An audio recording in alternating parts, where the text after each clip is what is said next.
Okay, welcome sa isa na namang episode na Kwentuhan with the Missionaries. So this is a Birthday podcast, no, where we talk about the life of our beloved missionaries, no. And before we start, no, merong i-prepare yung ating mga beloved guest na song para sa ating lahat, no. So, ano ba tong song na inyong i-prepare, Ate Kitel and Kuya Argy? Ang title nito ay I Am Ever With You, and alam ko na familiar ito sa inyo. Favorite ng pansol niya? Yes! So, credits to Himig Heswita, and please, sama kayo kumanta. Thank you!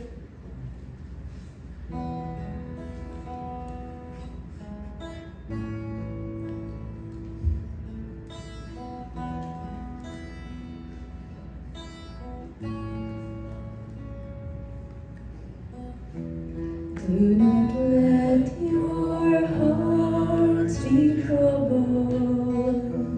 Do not stay afraid.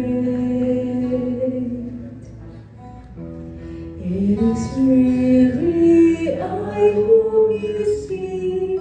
I offer you now my peace. I have waited for this moment to be with you again. In my heart you'll remain. In your heart I'll stay. I'm with you till the end of your days. I am with you. Have faith that I hold you, even when you let go. And I love you, you must know. I am here.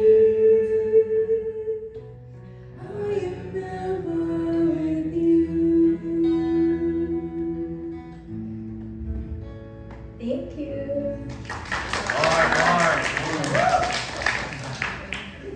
Grabe, buhay na buhay talaga si Jesus, no?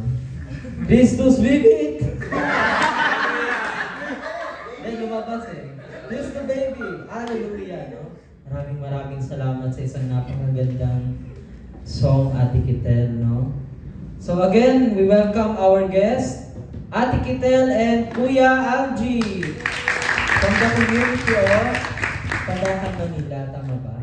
Tama. Pasig. Pasig. The community of Pasig. Slash Anywhere. Where there is greater need, nandun sila. So, ako, kung hindi niyo matanong, sasagutin ko na.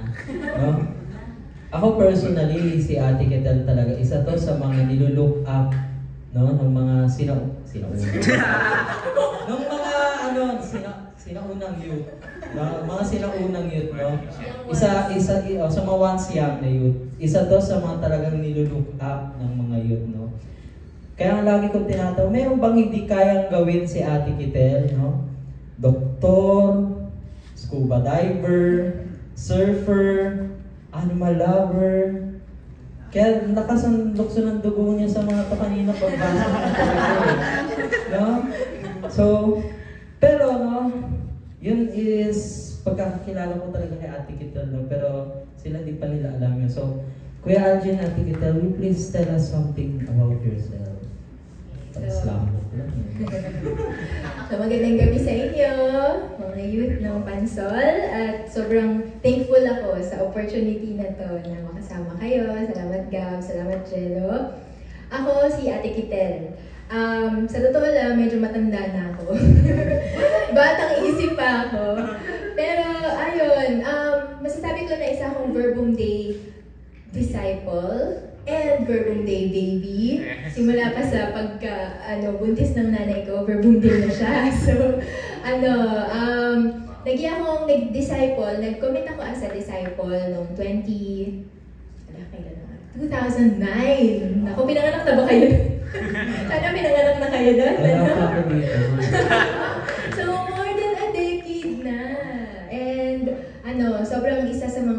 decisions talaga, no? Nang nag-commit ako as a disciple. Aside from that, nakatulong yun sa pagiging kung ano ako ngayon. Actually, wala pa naman masyadong narating, pero ayun nga, nakakapag-give back ako sa mga tao sa pamamagitan ng pagiging isang doktor. At isa din akong, yun nga, medyo hilig ko yung music. So, side trip, sideline, naging akong choir director nung sa 3 years ago, nung nasa Siargao pa ako. Yun na lang muna siguro para sa akin, para may pagkwentuhan pa naman tayo. Yun lang siguro. At yun nga, sobrang gusto ko maging adventure, isa talaga akong Dora the Explorer. Lahat ng mga gustong parang adventure na bago, yun yung hilig ko kahit na matanda na ako. So you mentioned ate na you were a doctor. Ano nga ulit ang iyong specialty? Sa akong pediatrician. Papakonsulta kayo, pwede ba? Kaya pa. 18 years old and below only. Kaya pa. Ikaw naman, Kuya Ange, what is your field of endeavor? Wow! Research pa yun. Ano pong iyong ganap sa buhay, Kuya Ange, sa pagiging lapid? Una-una, di ko alam ba't ako dito. Ang usapan niya sa bahay. So, ako is tiga Marikina. Una-una ako si Kuya Angie from Marikina. So, doon talaga ako lumaki. Pero pinanganak ako sa QC. So, yun. Siguro ako yung independent. Lumaki talaga independent. Kasi yung parents ko is bata pa lang talaga. Hiwalay na. So, yun. So, kung saan ako pupunta, minsan sa Batangas, Nueva Ecija, Bulacan, kung saan ako dalhin nung pagkakataon. So, yun. Pero, yun yung maganda din sa nangyari sa akin is maaga akong natuto sa buhay. So, natuto akong paano maglaba, maglinis. So, marami. Hindi lang din sa gawaing bahay, hindi sa buhay din kung paano maging matatag. Yan. And then ngayon, nagwo-work ako sa Cubao. So, isang paggawaan ng sasakyan. So, sa accounting department. So, di naman ganun kalaki yung sahod. Pero, yung maganda din is yung may enjoy mo yung work mo. Yan. Ikaw bang nagmimekaniko sa mga transformer? Konti na lang. Mga transformer at mga Autobots? Hindi naman. Sa office ka naman. Bagay na bagay pala talaga kayo, no? Kasi si Ate Kitel mahilig sa adventure. Kasi ikaw kung saan ka pala napadpad, kuya. Kaya mahilig ako sa mag-travel din. Pero hindi ako sobrang adventurous. So ako yung kaaway niya. Kasi ako yung pumipigil. Siya yung nagpapanatiling safe. Wow. Kasi ayoko ng safe. Hindi masaya yun pag safe lang. Extreme pala si ate, no? Doon kami nag-aaway. Si Kuya ang bantay sarado pala. Wow. So my question is, no, yung dumako tayo sa aking pinakaunang question. Hindi ko natatanungin si Ate Kitel kung kailan niya na-meet yung Verbum Day kasi nasa loob pa lang pala siya ng tiyan ng mama. Pero nagsasama sila, no? Siguro no, for Ate Kitel, no, kailan siya nagkaroon ng, I would say, ng awakening with yung ng sa kanyang kalisim sa Verbum Day. And ikaw naman, Kuya Angie, saan mo na-meet ang Verbum Day? Or paano mo na-meet? Siguro nag-umpisa sa Mount Purgatory. Saan, Kuya? Mount Purgatory. Yung bundok. Alam niyo ba na may bundok ng purgatory? Purgatory. So, usually yung story ng disciple, di ba nandito talaga sila? Ako, Purgatory. Kina yung Diyos, ikaw sa Purgatory. Okay, tell us the story about the Mount Purgatory. That time, parang searching, kasi solo na. So, searching. So, doon ko na-meet si Jello, si Julie, and Cristel. So, Mga joiner kami ng hiking group nila. Hindi rin. Pwede join lang din ako. So, yan. Doon ko na-meet si Jello, si Julie, and Cristel. Una, totoo sila, kwento ko lang. Nakasama talaga ako. Kasi may dalawang nag-i-English doon. Akala ko anak mayaman. So, si Jello, si Juby, nag-i-English sila. So, akala ko mga anak mo yaman, yung pala pare-pareho kami kumakain. Ang side story kasi nun, si Jello, naisip niya gumawa ng vlog. Kasi Valentine's, medyo malapit namang Valentine's na. So gagawa siya ng vlog about love in English. Kaya pagpasok pa lang, nag-meet up pa lang, nag-English na sila ni Juvie. Hindi ako nakatanggap ng memo na English pala dapat. Eto, natakot tuloy. So, ayun. After nun yan, sabihin natin nalabot sa first sight. Ay!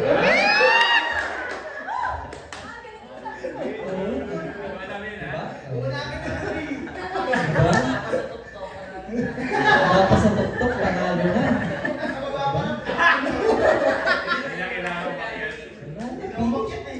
Sa paglingon niya, yung, alam mo yung biglang slow mo.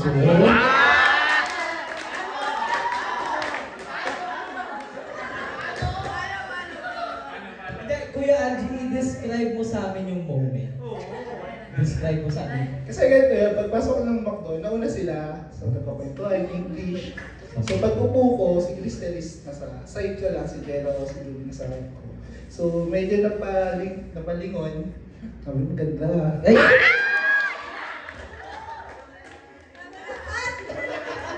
Gigil na lang ito. So, yun, no? After nun, yun, habang pag-akyat, ganyan, pipicturan. Yun, lagi nakasunod, kunyari, sweeper. Yung pala, ayaw lang maiwan. gusto ko kasi namin, nasa unahan siya. Yun. So, picture after ng purgatory, pagka uwi. Kunyari, ay, send ko lang yung picture.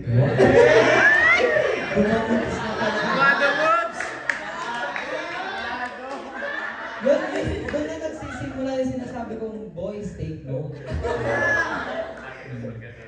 So, yun. Doon nag-start and then, yun, na-invite niya ako sa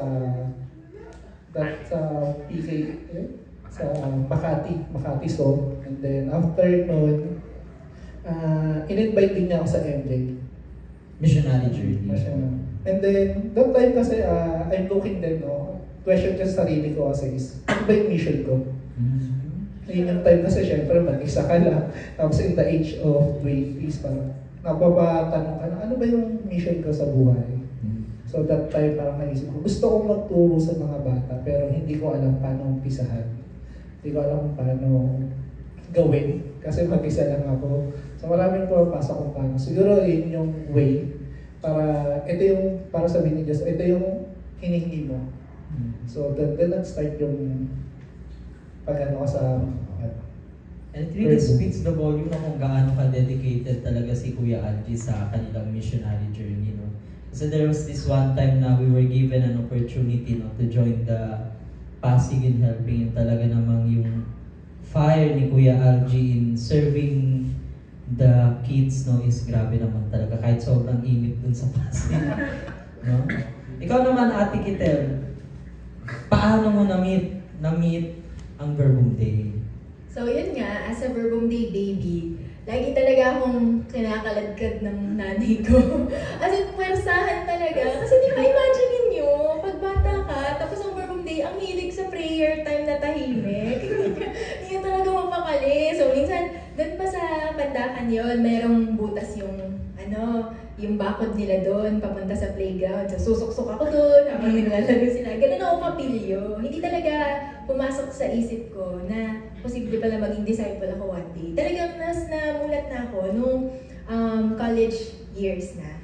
So, very, very, nga ako sa inyo, hanga na sa inyo na ngayon pa lang nakikilala niyo na ang Verbum Day and talagang dedicated din kayo na pumunta dito regularly. Ako nung college kasi, yun nga, feeling ko kung kailan talaga kakailanganin mo ang Diyos, doon mo siya isisik na. Alam ko na lagi siyang nandyan dahil lagi kami pinadala ng magulang ko sa Verbum Day, pero yung talagang actively na kailangan ko siya ay college kasi sobrang hirap ng malayo sa pamilya. First time ko kasi yun na mag-dorm, doon ako tumitira. So medyo malayo sa pamilya, wala masyadong suporta, at sobrang hirap ng ACADS. Kaya buti na lang, yung mga kaklase ko, mga member sila ng tinatawag na Christian Life Community. Yun yung parang sa mga Jesuits na nag-start. Yung parish priest ng college ko sa UP Manila ay isang Jesuit. So every Friday, nag-gather kami, nag-share kami ng mga problema, ng mga ng mga lights din namin sa buong linggo. At doon ko na-realize na sobrang sarap pala kapag ka nandyan ang Diyos at kasama mo siya sa mga challenges mo. Lalo na nung nag-start na mag-focus ako, mag-seryoso ako sa mga Easter encounter, sa mga retreat sa Verbum Day. Pero pinaka nagustuhan ko, akala ko hindi ko magugustuhan yung mga silent retreat kasi nga sinusumpa ko yun nung bata ako. Pero nung time na yun, mag-silent, nag-start na yung pinapa-join na kami sa silent retreat. Doon ko na-realize, ang sarap pala ng katahimikan na hindi din laging mabibigyan ng pagkakataon ang lahat ng tao na ma-experience yon na one-on-one lang kayo ni Jesus at talagang personalized yung mga mensahe niya para sa'yo. Kaya mula noon, doon ko na lang na-feel, unti-unti nang parang nagbabaga yung fire na mag-join ako sa community at officially na maging Verbum Day. And the rest is history. Sobrang dami kong gusto i-share. I think kulang yung oras, no? Kung paano nagamit ko yung pagiging isang Verbum Day disciple para parang ma-reach out yung mga tao sa paligid ko. Actually, we have the time, ate. Which will lead me to my next question. Sa inyong mga kanya-kanyang field of work ngayon, no, Kuya Angie, Ate Kita, paano nakakatulong sa inyo yung spirituality ng Verbum Day? Okay, very big impact talaga ang spirituality. Kasi yung mismong pagharap mo pa lang sa pasyente, ang dami nang pumapasok sa isip mo na gulo-gulo ka. Halimbawa kung bakit ngayon mo lang dinala to? Bakit, ano kaya yung sakit niya? No? Paano ko ito gagamutin kung kulang kami sa mga gamit sa ospital or sa clinic? At syempre, kung ano yung pinanggagalingan ng pasyente, kung hindi ka talaga connected kay Lord, parang kulang yung understanding bilang isang doktor. Parang yun yung standard mo Jesus as the healer. Kaya sobrang thankful ko na pagka yung words niya, yung words na nabibigay niya ng comfort, i-echo mo lang siya. At actually, nagbibigay na siya ng healing, di ba? Salita pa lang, pagngiti mo pa lang, or yung pakikinig mo pa lang, parang sinasabi sa akin ng mga pasyente, nakakagaan na ng loob. So, malaking bagay talaga siya sa pagiging isang doktor. At bukod doon, sa pagiging isang kaibigan, kamag-anak, kapatid, yung may mas malawak kang pag-unawa. At nakuha ko yun sa pamamagitan ng constantly pagko-communicate sa kanya. And it really shows na iba yung vibrance na dala ni Ate Kitel, no? Parang kahit hindi ka na manghingi ng paracetamol dito, talagang kaya ka namin, no? Kaya mo bang mag-heal ng broken heart, Ate Kitel? Marami dito. Wala akong nadalang Ikaw naman, Kuya Angie, no? So, paano naman nakatulong sa work mo yung pagiging Verbum Day designer? Siguro dati, kasi, sa work, parang pagka napagalitan, stress, parang give up agad. Ayoko na. Parang mabilis ako. Alam na yun. Pero nung nasa Verbum na, siguro malaking tulong yung spiritual director, si Father mo. Kasi namin niya, kung hindi mo alam yung mission mo, yung trabaho gawin mong mission. So ngayon, kahit stressful na yung work ko, kahit may narinig ka ng hindi maganda, iisipin mo yung mission. It's a mission. Kung di okay yung boss mo, isipin mo na lang yung ka-work mo. Baka kailangan nila ng tulong mo, yung servisyo mo. Yun yung siguro nagbago sa akin. So pagdating ka sa Verbum, marami din akong tanong Pero yung Verbum din yung tumulong na baguhin. Wow. That is so beautiful. Kung hindi mo alam yung mission mo, gawin mong mission yung work mo. And I think it also applies na sa atin, sa mga students, no? If you do not know your mission yet, no? Pwedeng kung nasaan tayo ngayon, no? Yun yung gawin natin yung mission. No? So I would like to focus kay Ate Kitel. No? Kasi I heard na si Ate Kitel is kaka-assign lang, tama ba, sa Siargao, no? So bilang isang, tama ba tawag sa ganun? Doctor to the barrio, no? So, ano yung experience sa Ate Kitel being a doctor in a barrio in Siargao? I think isa yun sa another best guided decision ng Holy Spirit para sa akin. Kasi bihira yung tao na andito ka na, pediatrician ka na, tapos hindi mo pipiliin yung mag-private clinic, mag-hospital. Kasi ako, nung naging doktor ako, gusto ko talaga sa barrio. Kaya lang, hindi lang napalad na mapasok dun sa programa ng DOH na yun. Pangatlong beses ko nang nag-try. At ito, pumasok na nga ako. At yun yung best nga na decision na nangyari sa akin. Life-changing siya. Kasi nung nasa Siargao ako, doon ko na-experience na maging doktor sa 4,000 na tao. Baling ako lang yung kaisa-isang doktor sa munisipyo. So, lahat ng mga tao, ang pinakamalapit na ospital sa amin ay 1 hour. 1 hour pa na biyahe ng van o ng ambulance. Tapos wala pa yung masyadong facilities. So, kailangan mo pang magbarko para mapunta dun sa syudad. So, another 3 hours yun na biyahe. So, very challenging siya, pero at the same time, very fulfilling. Kasi makikita mo talaga yung mga tao na iba yung joy, no? Kapag nakikita mo sila, ito kasi ay isang 6th-class municipality kung saan ako na-assign. Ibig sabihin, sila yung pinakamahirap na klase ng municipality. So, ang mga tao, wala talagang pambayad, wala talaga din silang resources para pumunta sa ospital o sa doktor. Bibigyan ka lang ng mga saging, may isa nagbigay sa akin ng manok, no? So, yun pa lang. At saka yung effort nila na sa'yo, magbigay nun kahit walang-wala na sila. Sobrang ang fulfilling sa akin yun. At may kwento ako, na gusto ko talaga ikwento sa inyo sa experience ko sa Siargao. Nasa Siargao ako, unang taon ko pa lang doon, tumama ang Super Typhoon Odette. Ang Super Typhoon Odette, isa yun sa mga pinakamalakas, parang Yolanda na equivalent, no? So, 2021 yun, December. Ang nangyari doon, ang Burgos, kung saan ako na munisipyo na-assign, siya ay katabi lang ng Pacific Ocean. So, sobrang makikita niyo, napakaganda talaga ng mga waves doon. Pero, kapag bumagyo, parang tsunami. Doon ko talaga na-experience. So, sanay naman tayo sa baha dito sa Maynila pag binabagyo, di ba? Pero storm surge. So, bumaha muna siya sa amin, tapos bumalik pa siya sa dagat. Kaya, tinangay niya lahat ng mga bahay namin. So, halos more than 80% nawala ng bahay nung time na yon. Wala kaming kuryente, wala kaming tubig, wala kaming signal ng 3 buwan. Kaya, yun, nangyari yung December 16. At nung time na yon, first day yun ng simbang gabi. So, kumanta pa lang kami ng choir ko, tapos ang saya-saya namin. Joy to the World yung song na last namin, tapos biglang blackout lahat. No? Pagdating ng 10 o'clock, nasa bahay lang ako, tumitingin-tingin lang, kasi alam ko na mabagyo, alam ko may paparating na bagyo. Hindi ko alam na ganun kalakas, no? So, nakantayin lang ako sa bahay, sabi ko, oo, sige, siguro babaha to maya-maya. Tapos merong pinadala si Lord sa akin na nurse ko.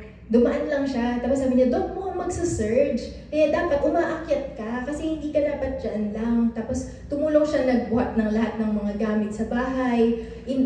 Medyo meron kaming sinirang kabilang bahay kasi yun yung may 2nd floor. Pero wala namang tao doon. So doon kami tumira, at sakto, nasa taas na kami, talagang wasak talaga. Pati nga yung bubong nun, nawasak. So buti na lang, kung wala sila, hindi ako nakapagdala ng tent doon muna kami tumira. Sobrang once in a lifetime lang sana to na ma-experience, pero ibang-iba siya. Kasi akala natin nung pandemic tayo, ang daming na-deprive sa atin, no? Natuto tayo mamuhay ng simple, hindi masyadong lumalabas, tapos yung mga pagkain, hindi din masyadong order ng order. Pero ito, talagang na-realize ko kung paano mamuhay ng walang-wala. So, nung time na yun, kinailangan ko umuwi muna dito sa Maynila kasi hindi alam ng mga magulang ko kung buhay pa ako. Ang lumalabas na balita ang dami daw namatay dahil dun sa super. Kung makikita mo talaga yung mga pictures, nakakapanlumo talaga kasi walang bahay na natira. Pero ito yung milagro ng Panginoon, no? Sa 4,000 na tao na yun, kami ang sobrang worst hit ng bagyo, walang namatay, kahit isa. And sobrang thankful ko. Pero syempre, sobrang hirap kasi wala nga silang matirahan, wala kaming pagkain, wala kaming malinis na tubig. So kailangan ko lang umuwi para ma-feel nila, para malaman ng mga magulang ko unang-una na buhay pa ako. At nung nandito ako noon, dito ako nag-spend ng Pasko, 1 linggo lang ako dito. Hindi ko kayang kumain, hindi ko kayang mag-enjoy. Kasi alam kong doon sa babalikan ko, wala silang makain, wala silang Pasko. So, before pala ako umuwi, para lang ma-feel nila ng mga tao, nag-decide namin, kasi yung choir ko din nagpa-practice ng caroling eh. So, sayang naman, di ba? Nag-caroling kami noon, walang ilaw, walang spirit of Christmas sa mga tao, pero nag-caroling kami ng bahay-bahay, para lang at least meron silang onting joy, no? Tapos nung kinabukasan, lumipad na ako pabalik ng Maynila. Pagbalik ko doon, sobrang thankful ako kasi sobrang dami ng tulong na natanggap ko. And hindi namin ma-communicate yun kung nasa Siargao ako eh. So pag uwi ko, hinakot ko lahat. Umuwi ako sa isang cargo plane. Nadala-dala ko lahat ng mga pang-ayuda, pang-tulong kahit papano. And unti-unti kaming nakabangon. Isa din yun sa mga milagro ng Panginoon kung paano kabilis bumangon yung mga Burgosanon na alam natin na sobrang hirap nila. Pero sa dami ng mga tumulong, nakabangon kami. So, alam ko yung feeling na kahit gano'ng kahirap, kahit pinakamababa ka na sa mababa, na walang-wala ka talaga, ilang buwan kang magdelata lang, ilang buwan kang, natry ko nga na magkubeta sa dagat kasi wala na talagang choice. So, wala akong CR, etc. Ayun. Tapos, yung ligo mo, tubig ulan, ganyan. So, sobrang dami kong natutunang life lessons and sobrang na-feel ko kung gaano ka generous ang Panginoon, gaano ka punong-puno ng grace, no? Na tumulong sa lahat na bumangon. And now, ang Siargao, isa na ulit sa mga top destinations. Kasi yun yung pruweba na minahal talaga ng Panginoon ang mga nasalanta ng time na yun. And hindi niya tayo pababayaan sa mga pinaka-lowest of lows natin. Grabe, no? Sobrang tagos sa puso yung story na yun. It really speaks, no, the resilience of the Filipino people, no?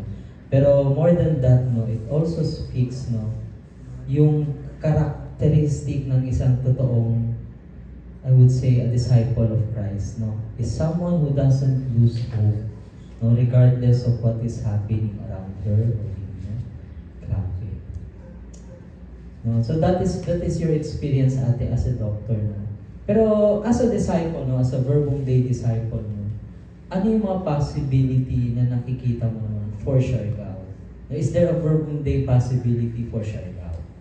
Actually, ayun, may mga, ang payo ko sa inyo, wag ninyong babaliwalain yung mga maliliit na mga bulong ng Holy Spirit sa inyo. Kasi may isa din akong kwento dyan, no? Nung siguro mga 6 na buwan pa lang ako sa Siargao, hindi ako masyadong nagsasalita pa ng Bisaya, hindi ko sila masyadong maintindihan. Pero, syempre, magsisipa naman ako kada linggo, no? Parang merong nagbubulong-bulong sa akin. Kahit na mga Bisaya yung mga kanta nila, nagagandahan pa rin ako dun sa choir na nasa choir loft. So parang may bumubulong sa akin na, I'm sure si Holy Spirit yun na, what if itry mo mag-join sa choir? So ilang linggo yun, pinag-iisipan ko hanggang sa nagkaroon ako ng lakas ng loob. Isang araw, pagkatapos ng misa nila, bumaba sila at pumunta ako dun sa mga ates. Nagsabi na, paano po ba mag-join sa inyo? May audition po ba? Ganyan. Nung time na yun, yung pare yung conductor nila sa choir. Take note, choir ako since grade 3. Pero hindi ako marunong mag-conduct. Hindi ako naging conductor. Pero sumali ako as a choir member. Kasi nga nagagandahan ako sa tunog nila. So, tamang-tama yun, nagpa-practice sila para sa fiesta. So, sumasali-sali na ako sa mga practice. Ilang practice lang yun, mga pangatlong practice pala yun. Biglang sinabi ng choir conductor na, alis na ako, marire-assign na ako sa ibang lugar. Kailangan ko ng papalit at ikaw yun. So, parang sobrang naman ako nagulat. Wala man lang akong kaalam-alam. Na yun pala yung pinapasok papasok ko. Pero yun pala, sobrang takot ko sa ano yun. Kasi syempre hindi ko masyado ma-communicate yung sarili ko. Hindi ako marunong mag-Bisaya, ganyan. Hindi ko alam yung mga Bisaya songs. Pero iba talaga mag-guide si Lord. Iba talaga. Kung saan-saan kami nakarating. Alam niyo ba na nanalo kami sa Wawa Win sa caroling nila last year. So, yung virtual pa, yung mga contest na ng caroling. So, nanalo kami. So, hindi mo talaga ina-expect kung ano yung mga ibibigay sa'yo ni Lord, no? Sa reward, dun sa maliit na bulong na yun. So anyway, kaya ako nabanggit yung choir ko. Kasi sa kanila ko talaga na ano yung pagka-disciple ko, na-apply. Kasi sila yung naging pamilya ko, sila yung naging kabarkada ko. Hindi ako naging homesick kahit sobrang layo ko sa pamilya ko at wala akong kakilala doon. Tapos, ang ginawa namin, practice kami Tuesday and Thursday. Pagka Friday, tinry ko sila i-praise jam. So, through music, i-discuss namin yung kanta, mag-sharing ng Word of God, and then may share, and then personal sharing na, no? And time for reflection. Never nila yun na-experience. And tuwang-tuwa ako kung paano sila nag-grow through that. Sa 2 years kong kasama sila, na sobrang mahiyain, hindi nakakapag-volunteer mag-share or mag-pray man lang, no? Tapos minsan, pag aas mo sila mag-pray, generic na Our Father or Amahan Namo sa Bisaya. Pero unti-unti, nakikita mo talaga, at iba yung saya na dadalhin sa'yo, na makita mo yung babies mo, paano sila nag-grow in faith, and mas hindi na nagiging mahiyain. Hanggang ngayon, pinapadala nila ako ng video na, ito si nagsalmo na. Kasi ang kasalmo sa simbahan namin laging kinakanta. Tapos laging galing sa choir. So ngayon parang nakakakilig. Yung tinatawag nga nilang transcendence, kung narinig nyo na yung word na yun. Na paano natin naipasa yung faith natin sa kanila. At makikita sila, parang nagtanim ka lang din ng mga buto. And ang dami na ng fruits na nakikita ko ngayon. So iba talaga no pag nililive out mo yung discipleship mo wherever you are, no? So it really bears so much fruit. So gaano katagal ka nga ulit nasa yun, Sasha? 3 years. For 3 years, no? And 3 years is too much, no? Too much para sa isang taong nagmamahal, no? Para hindi mo makita ng ganun katagal ang iyong nagmamahal, no? So my question now, no? We'll now go to our lover boy. Kuya Algino, 3 years. For 3 years, hindi mo kasama si Ate Gitel. No? Anong ginawa mo para talagang... Kasi di ba sabi nila, no, love does not tolerate distance. No? So, anong ginawa mo, Kuya Algie? Pwede mo ikwento sa amin kung paano nag-work yung love nyo, no, despite of the distance. Nangungaspat tayo. 3 years, siguro napakahirap talaga. Especially nung nabihan niya after a death. No? So, wala akong alam kung ano nangyari o saan nahanapin. So, search, hanap sa mga politiko. So, kinapala ko yung mukha ko talaga na nawagan sa mga politiko. Baka natiga doon. So, inaad ko nila. So, para makita lang kung safe talaga siya. So, yun yung sa time nung ulit, sobrang hirap. And then sa 3 years, sobrang hirap kasi totoo napaka-hands-on niya sa pagiging doktor. Ayan, so one time wala talaga kami sa isang araw, minsan hindi kami nag-uusap. Yung time talaga sobrang wala kasi sa gabi, pagod siya. Madalas tinutulugan ko siya sa phone. So, minsan kinakausap ko siya ng tulog. Kasi para lang, minsan syempre as a person naman, hindi naman nawawala yung problem natin, yung personal. So minsan gusto natin ilabas. Yun yung minsan mahirap na gusto mo ibahagi sa kanya, pero natutulog. Medyo mahirap yun. So, noong una hindi ko siya kaya. Mahirap. Syempre may problema ka, may pinagdadaanan ka na. Parang yung relationship mo gusto rin niya. Andiyan yung touch, no? Yung pagka malungkot ka, may balikat ka sa sandalan. So, mahirap for 3 years, ganun. Tapos, sa madaling araw, minsan may mga pasyente pa. So, noong una nakakainis talaga. Pero, yun nga, laking bagay ng verbum. Especially yung SD ko sa Father Bong. Siya yung nag-guide sa akin. So, naapektuhan ba ng distansyang yun for 3 years, yung relationship niyo? Meron talaga. Kasi nga, syempre, sabi ko, pag may problema, gusto may kausap, tapos wala kang kausap. So, kasi nga ako, before independent, parang mag-isa na talaga ako. Kasi yung parents ko na nasa ibang bansa. So, sabi ko, this relationship, parang syempre, pag may, nasa relationship ka, parang gusto mo may kausap ka. Diba? Yun yung mahirap, tapos wala din siya. O parang single ka pa rin for 3 years kasi nga, hindi kayo nakikita. Pero yung good thing, yung nagpabago, prayer. Yung hindi kami nag-uusap sa gabi, pero sabay kami nagpe-pray. Doon yun yung parang conversation namin. Yun yung, siguro yung nagpatibay. Kasi pag that time na wala pa kami prayer together, magkahiwalay. So, parang lahat ng negative, iisipin mo. So, sabihin, ay baka wala na talagang time, baka hindi na kami priority, ang dami ganun. Pero nung natutunan namin mag-pray together sa gabi, before matulog. Eh, paano nyo ginagawa yung praying together na? Tulog ako. Before Mahimbing pala magdasal si Ate. basta pag alam ko na medyo antok na siya, yan, mag-aaya ako or siya. Minsan pag ako nakakalimot siya yung magsasabi na pray tayo. Or minsan ako. So, yun, dun, parang hindi na lang kami, tatlo kami na nag-uusap. Kasi kung ano yung experience niya sa buong araw, ayun yung pe-pray namin. Ganun for 3 years. So, kaya kinaya siya, hindi lang dahil dalawa lang kami. Ayun. So, iba talaga yung nagagawa ng prayer, no? It really sets us in the right mindset also, no? Kung paano natin iintindihin yung partners natin at the same time. So, for sure, hindi naman natapos doon sa FaceTime lang yung kwento niyo, di ba? Kaya, kasi may narinig-rinig ako yung researcher namin dito sa Kwentuhan with the Missionaries, grabe yung na-receive naming info eh. Ano yung ginawa mo, Kuya, para talagang i-close na yung distance ninyo? Kasi I heard na pinuntahan mo daw ang ate sa Siargao. And yung gusto kong itanong is, pagdating sa Siargao, ano yung ginawa mo? Pero yung after Odette, pero sabi ko nga, may that time nung Odette is wala talaga akong work, so wala akong income. Kasi kaka-resign and then wala akong mahanap na trabaho doon, sobrang hirap. So, may tumulong sa akin, no, na para puntahan siya after Odette. Kasi sa Marikina, lagi kami binabaha. So, alam ko yung pakiramdam na wala kang tubig. At sabi mo, binaha ka kasi yung pressure ng tubig is putik. So, walang tubig, walang makain. And then, so alam ko mahirap yun. So, mag-isa lang siya doon. So, I tried talaga, no, na yun, buti may nag-sponsor na pamasahe ko para papunta doon. So, pagdating doon, yan, pinakita ko sa kanya yung kung paano siya asikasuhin. Hindi lang siya, pati yung mga ka-work niya.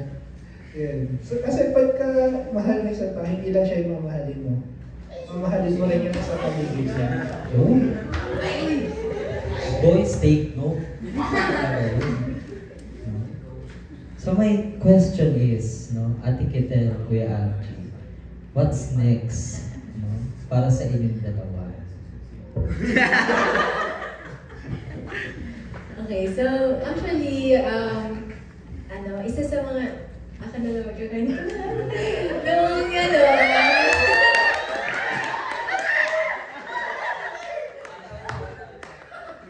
nung isang retreat na naman, Summer Boom Day. So Easter, Easter Silent Retreat.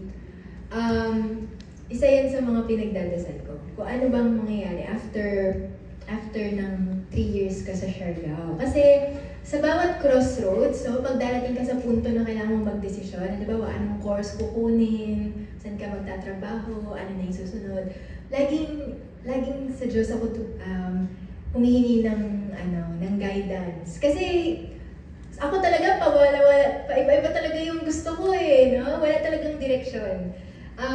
Pero yun, itong time na to, yung retreat, specifically para doon. Ganun nga, nagkaroon din naman kami ng mga challenges sa relationship. Siyempre, ang hirap talaga ng LDR.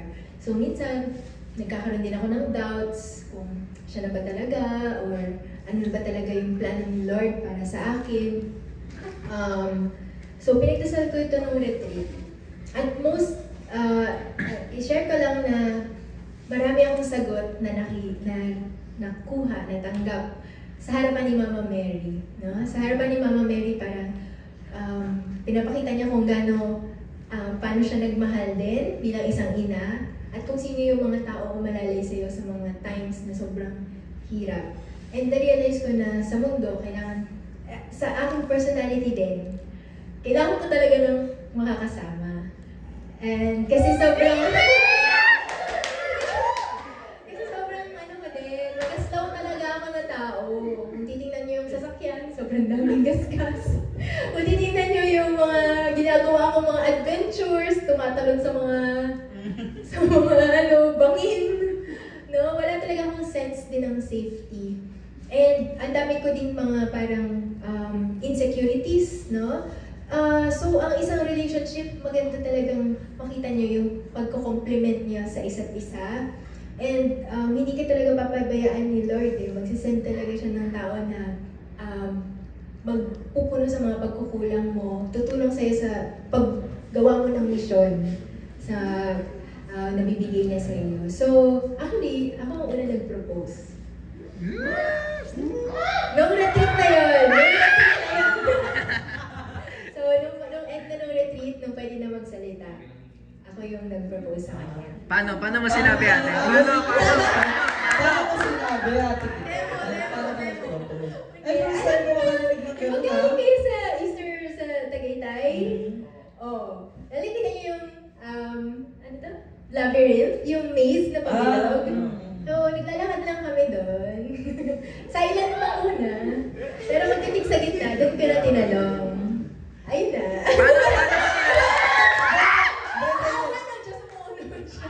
Tanungin natin yung POV ni Kuya Algie. Kuya Algie, ano yung nangyari ng araw na yun?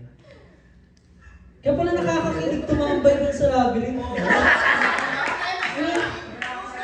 May something pala dun, no? Di ba mag-gapa ko doon ni Lord Jowa?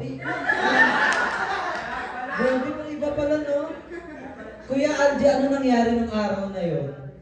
Hindi ko rin alam. Wala siyang idea. Wala akong idea that time. So, ayan. Tigat talaga. Pero after naman doon, bumawi naman tayo. So, nag-propose din tayo. So, pero yung iba yung proposal ko kasi hindi ito yung natural na proposal na sobrang love, yung parang sweet, no?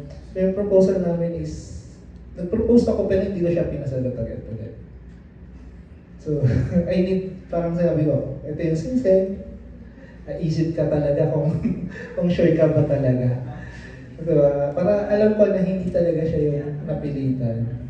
So talagang parang malaman na sure. So hindi siya yung may mga pa-fireworks o bulaklak. So it's a simple talaga. May sagot na ba, Kuya?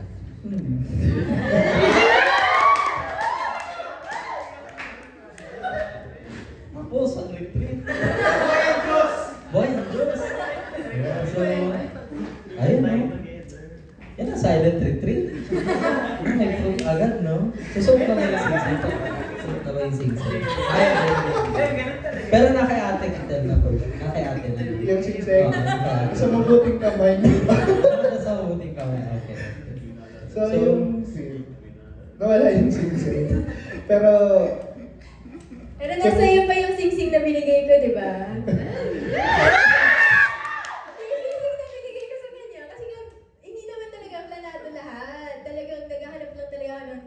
Ng sagot ng retreat na yun.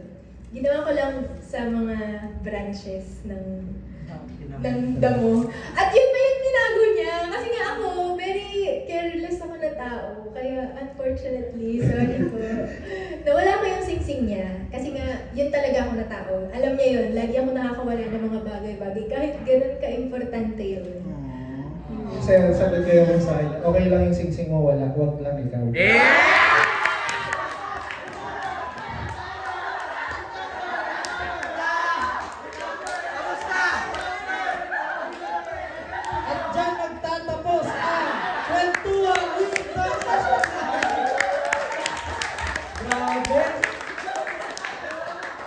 Di ba nang mawala yung singsing, wag lang ikaw. Gang! Grabe. Thank you. Thank you. Palakpakan naman natin, Ate Giselle. Ay, Kuya Algie, no? For sharing with us, no, their faith, no? And I think ito yung pinaka nakakakilig na talaga na episode ng Kwentuhan with the Missionary, no? So, I think it's high time na, no? Hindi ko na patatagalin, alam ko marami kayong gustong itanong. So, I now open the floor, no, for any question. Tanungin nyo na lahat ang gusto yung tanong kay Kuya Algie. Paano? Ay, mga ganon. Paano? Kasi Kuya Algie, hindi mo natatanong. Mali yung ginagawa. So ngayon, we open now the floor, no? For the questions, no? Either kay Ate Giselle, kay Kuya Algie, or for the both of them. Ikaw, ikaw nakaka-realize ka kasi.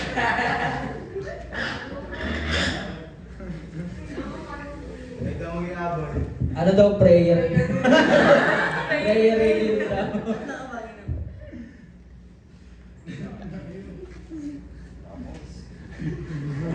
Tanong mo na yan, no? Tanong mo na yan, no? Abang nandito. Si Kuya Algie. Tanong mo.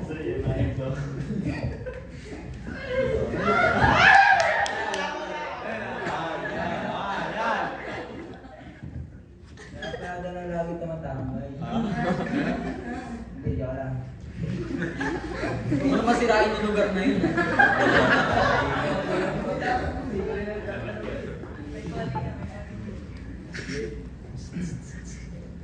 Sa akin gusto nyo itanong yung ano eh. Ayun nga ako, sinabi nyo, doktor po kayo. Yung mga, anong sakit? Hoy! Ano?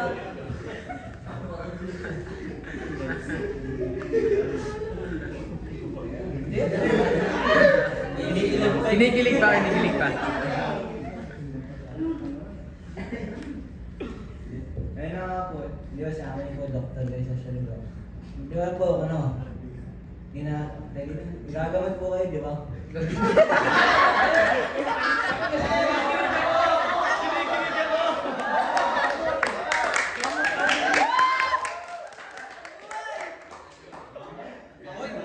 Pwedeng gamot yan, ha?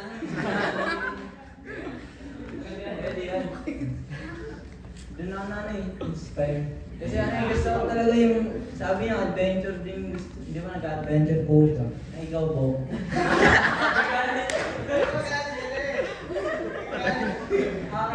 Gusto rin po mag-adventure. Kaso yung gusto mag-adventure po, yung mission po, kada pulo rin po. Ayun po yung gusto ko sa buhay. Kaya na-inspire din po kasi yung sa'yo naman po yung mga may karamdaman po, yun naman po yung mission niyo lang sa Shalga. Ayun lang po. Ay, nakastop sa ay, isang baksak! Isang bagsak! Message of appreciation pala yung gusto yun sabihin. Ang papayo ko lang din sa'yo, Noj, ayun, sa inyo lahat, no? Kung meron kayong, parang dream, go for it. Hindi din kayo pangungunahan ng takot, hiya, or parang duda sa sarili nyo. Kasi ngayon, alam mo yung experience ko sa Siargao, parang na-feel ko, mas lalo kong na-appreciate ang ating mga misyonero at misyonera. Kasi pupunta ka sa isang lugar na wala kang kilala. Hindi mo sila naiintindihan. Kasi hindi sila marunong mag-Tagalog doon. I mean, naiintindihan nila ang Tagalog, pero mahihirapan sila magsalita. Hahanapin pa nila yung words nila. At marami kang mga bagong matututunan, yung kultura nila, ano yung mga kinakain nila. Sobrang lumawak talaga yung pananaw ko sa mundo nung pumunta ako doon sa isang lugar na ako lang mag-isa. So, huwag kang matatakot and lagi ka naman, kaya nga I am ever with you yung team song ko, laging may nandyan si Lord para samahan ka.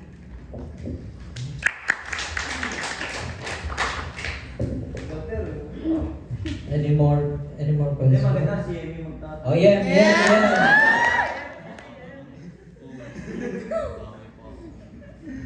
Tanong mo na yan, Yem. Yata ako. Hindi, Ako na lang magtatanong. Okay, kay Kuya Algie yung tanong ko. Ano ba, supporting lang. It's a trap. Ayan, so kanina nakwento niyo naman yung itong moment na you propose to each other. It's very lovely. Thank you for that.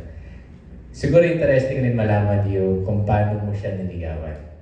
That time. And then, kasi of course, di ba?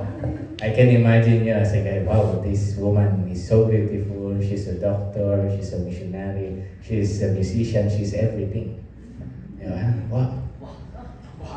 Paano ko pwede ligawan to or what, di ba? And then, maybe you have some tips dun sa mga guys na gusto na manligaw. And then, kung paano mo rin siya sinagot?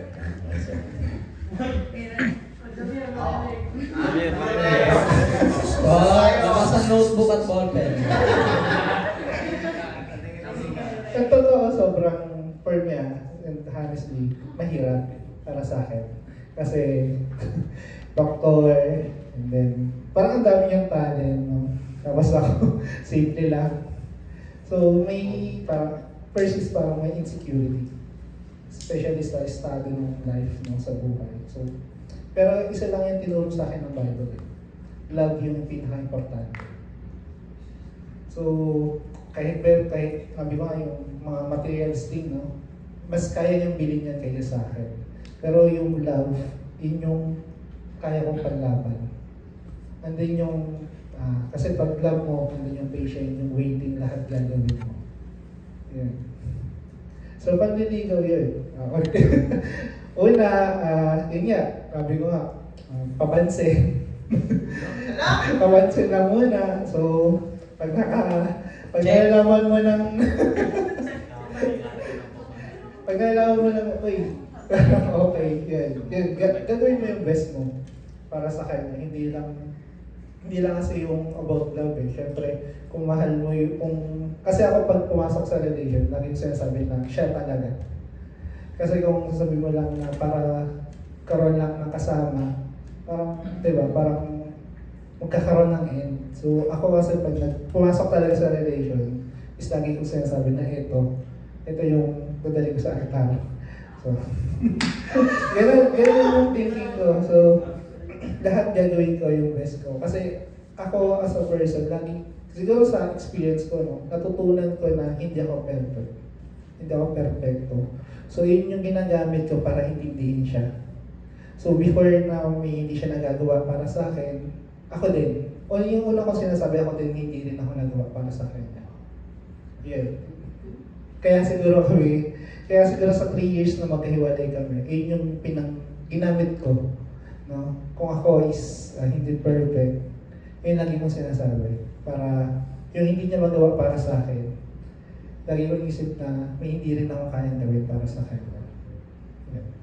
Instead of pointing the finger, no, talagang you also examine yourself. Oh, it's a beautiful thing. Ikaw ate, paano mo daw sinagot? Ako, ang rule ko talaga sa mga nanliligaw, gusto ko makilala talaga nila kung sino ako. Para alam nila kung ano yung pinapasok nila. So, alam naman yung... talaga, hindi ako pumayag na yung sasagutin ko siya na hindi niya nakikita kung ano talaga ako. So, pinakita ko kung paano ako magalit, pinakita ko kung gaano ako, kung ano yung mga negative about sa akin, at kung magsistay siya. Yun yung iba sa kanya, sa ibang mga lalaki. Parang talagang matyaga at pasensyoso. At saka, alam mo yun, na siya yung tao na kahit na dumating na yung time na nagkakalabuan talaga kami. Ako, ang feeling ko, hindi ako worthy sa ganun ng klaseng pagmamahal na binibigay niya. Hindi ko kaya ibalik yun ng ganun. Pero nandyan pa din siya, nanatili pa rin siya, at inassure pa rin niya ako na nandyan lang siya. So, yun yung very check sa kanya. Talagang pinakita niya yung unconditional love na pinapakita din ni Lord. No? Ang isa din talaga na nagustuhan ko sa kanya is yung humility at kung paano siya in touch with the common people, no? hindi niya pinapahalagahan kahit na balot vendor, fishball vendor, yung mga pulubi. Lagi siyang handang tumulong. Yun yung iba sa mata niya. Kaya parang, yun yung kinakahanga ko sa kanya. Isa yun sa mga best traits niya. Kasi ako, inisip ko, akala ko noon, parang gusto ko talaga tumulong sa mga mahihirap, sa mga, yung hindi makakabalik ng tulong ko. Kaya ako nagpunta sa mga, doon sa 6th class na munisipyo. Pero, sa kanya ko natutunan yun. Iba yung level din ng pag-uunawa niya, lalo na sa mga pinaka-nangangailangan. Paano ko siya sinagot? Very weird yun. Kasi nga, nagkita kami sa mga hiking-hiking, adventure-adventure. So, siningit ko yung note sa isang tent na hiniram ko para sa kanya. At hindi ko rin gusto na basta-basta lang nasagot. Math equation. Sabi niya kasi magaling siya sa math eh. So, minat equation ko siya na ang sagot dapat 0 and 0. Di naman niya no-gets. Kailangan ko pa i-explain. Pero anyway, parang akala ko, titingnan niya yung tent na yon. So, medyo matagal ko lang binigay sa kanya. Tapos hindi pa niya nakita yung message ko. Yung, mahilig kasi ako sa mga ganun eh, palihim. Hanggang sa, yun, sinabi ko na lang sa kanya, one time na parang decidido na talaga ako. Sabi ko, buksan mo yung tent. Meron doon nakalagay. Ayun, tapos, pero hindi pa rin niya na-gets yung math equation. Pero in-explain ko naman. At natuwa naman siya. Ano yung math equation na yun natin? Alam mo yung mga uso dati, na parang, Hindi ko talaga mag-gets hanggang ngayon. mahilig yung mga brain games na something na parang figure siya, and then pag minus mo, ang natitira na lang, 2 bilog. So, oo. Okay. Di ba? Oo, ang sagot. Pero, out of this world. Sabi, lintik na bundok na yung maagat. Para yung next na youth cup, dun na no? Okay, Mount Purgatorio. Ano yung isa ate? Saan yung bundok na yun? May math equation? Hindi. Humiram lang kami ng tent nun. Sa Ka-work ko, hiniram ko, tapos pinahiram ko sa kanya. Tapos nung binalik niya, may letter. Andun. Pero hindi ko alam kasi hindi ko binubuksan kasi plano ko ibalik na lang. Buti nga hindi niya binalik sa Oo, office. Baka sila po. Buti na naudot pa, no? Pero saan kayo makit na natin? Makulot. Makulot sila. Makulot. Purgatorio, makulot. Talaga naman, makulot. Sayang, malayo. Okay, so yun na, next youth camp. Saan tayo? Either Mount Purgatorio, Mount Makulot. Okay. So, do you have any questions pa? Dalawa tayong gopol sa likod, nananahimik. Mali naman natin, may tanong, no? Sino kaya yung magtatanong? Hindi ako meron akong matagal ng tanong sa mga doctors natin sa Verbum Day. So, I think it's the best chance to ask it. Sobrang curious ako talaga kasi, di ba, we have this parang kasabihan that science and faith can never be combined. So, knowing doctors, di ba? Sobrang akong amazed talaga sa mga doctors natin sa community, sa Verbum Day. Especially the first one na na-meet ko si Father James, di ba? Dating doctor. So, the question really is, how do you merge the science and faith? And whenever you encounter, of course, there really is people na talagang there is no God. But kapag science talaga yung nasa isip na. So whenever you encounter those kind of people, parang how do you, basta yun, paano mo lang ina-explain sa kanila yun siguro? How do you cope with that? Thank you. So, ako, kung wala talagang faith, no? Kung wala ang Panginoon, wala ding science. Kasi, the mere fact pa lang kung gano'n, sa pag-aaral namin sa katawan ng tao, sa anatomy, kung paano naging gano'n ka sophisticated, no? Kahit lang itong bituka natin, ilang metro to aabot ng highway, no? Pagka i-expand mo yan, paano yan magkakasya dyan? Isa ng napakalaking, parang, wow! Yes, Lex. Hindi natin hindi talaga maproseso ng human mind ang pagkakagawa sa atin ng Diyos. So, yun pa lang, ebidensya na siya that God exists. And isa siyang way na para i-share mo yung faith mo. And isa din yun, kung wala ka kasing faith, hindi talaga magiging genuine yung intention mo na tumulong sa mga tao. Kasi para saan yung ginagawa mo? Para lang ba kumita ka? Para lang magkaroon ka ng mataas na posisyon o estado sa lipunan? Pero kung ginagawa mo talaga yun with a pure heart, na katulad ng ginawa ng Panginoon nung nag-heal siya ng mga tao na may sakit, iba yung iba yung kasayahan na nakikita mo, no? At sinasabi ko sa inyo yung experience ko rin sa Siargao, hindi ko kaya yun kung wala siya. Ang dami-daming mga nakita kong milagro na ginawa niya, hindi ako. As in, may mga tao na sinasabi ko, itong tao to, wala ng pag-asa. Sa loob-loob ko hindi ko syempre sasabihin sa harap ng pasyente kasi hindi yun respectful. Pero sa loob-loob ko, alam kong hindi na to kayang tumayo ulit.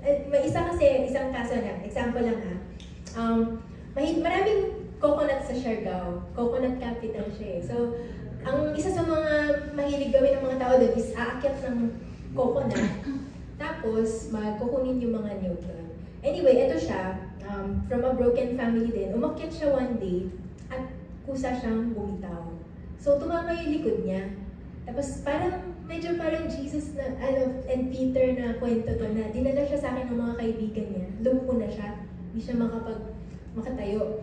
Meron ng parang kinakain na dito yung balat niya, kita na yung buto. Kasi nga hindi siya makalakad kaya lagi siyang nakahiga, nagkaroon na ng ulcer hanggang sa naukab na, kinain na ng buto. Tapos alam niyo ba pagkatapos ng audit, nakita ko siya, papalapit siya sa akin, nakasaklay, naglalakad. So, para sa akin, paano nangyari yun? Na wala nga tayong, hindi ko siya napa-admit sa ospital kasi walang nag-aalaga sa kanya, wala siyang kasama. Pero, si Lord talaga yung may gawa nun. Nakalakad siya, sarado na yung buta sa likod niya, at I think kaya na niya magtrabaho ulit. So, may mga ganong mga wow stories na mapapasabi ko, hindi lang talaga siya ang gagawa nito, kundi ang Panginoon. At ano ba yung pangalawang kwento kung paano ko yun naharap yung mga walang faith? No, actually, sa Siargao, medyo na-infiltrate na siya ng mga foreigners. Kasi sobrang ganda talaga doon. Yung mga digital nomads, yung mga pwede lang mag-work from home, doon na nagmamigrate, bumibili na ng lupa, doon at doon nagsistay. Unfortunately, marami talaga sa kanila. Kasi hindi sila mga Catholic countries or Christian countries. And puso din talaga sa kanila yon, yung tinatawag na, hindi naman atheist, pero parang mga naturalists sila. They worship the sun, the moon, yung mga zodiacs, ganyan. So, actually, may good friends ako doon, no, sa kanila. And nakikita ko naman na they are very good people. They also like to help out people, no? Parang they have a purpose. Pero, sabi ko nga, hanggang saan yung buhay mo? Hanggang dyan lang ba? Kasi parang yung ang kulang para sa kanya, nakita ko is gusto ko lang i-share sa kanya what is beyond. Ano yung fruits nitong ginagawa mo ngayon, no? Na hindi lang siya para lang sa ngayon at para lang sa sarili mong fulfillment sa buhay na to. Pero there is a life waiting for us after death. And hindi man sa pagpupwersa ng sarili kong pananampalataya sa kanya, I think for the fact na we share the same passion of helping people, and also sometimes we try to share with her yung mga words sa Bible. Hindi siya in a subtle way, no? Yung parang tinatry mo lang ma-inject yon habang meron kayong nagawang magandang project, tapos magsasabi mo na lang na all glory and praise to our Creator. Kasi naging successful tayo. Yung parang gano'n na hindi naman sa kailangan mo talagang ipagdiinan. Pero nakikita lang siguro din niya sa mga kung paano mo i-handle yung mga sobrang difficult situations and kung paano mo makita yung light kahit sa gitna ng mga kadiliman, no? So, I think para sa akin, yung pagiging matatag natin, it's also a way of preaching na. So, napakalaking tulong doon kahit na hindi mo talaga masabi directly sa isang tao, no? Para maniwala siya. Pero, yun.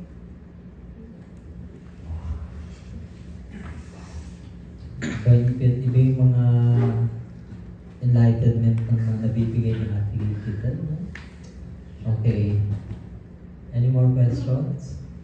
Meron pa ba? Ay, yun, sinongli, meron.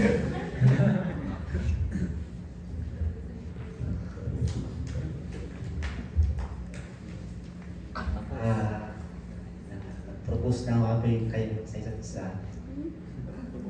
Wait lang.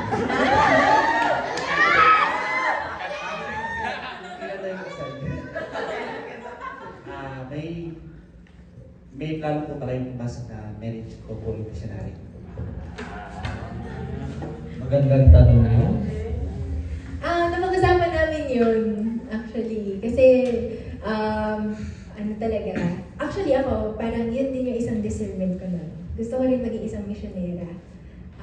Pero ang galing kasi na pa-experience din, di ba kahit hindi pa ako umuoo, ina-experience na sa akin ni Lord yun. And sobrang natuwa ako. Kaya yun yung pinag-pray ko nung retreat. Kung ano ba talaga yung plano niya para sa akin after ko nung pag-share daw ko. Well, we will see, no? Kasi ang Panginoon talaga ang mag-lead sa atin kung saan tayo pinakakailanganin. Kaya, it's an option. And we are still praying about it. Yun, sa akin, basta alam ko, nasa Verbum kami. Forever. So, kung ano yung ibigay sa aming mission, we accept. So, siguro, in the future ba, mapag-usapan. Baga, let's see. Any more? Meron pa kayong tanong? Meron pa bang hindi? Ay, ito si Ate Nick.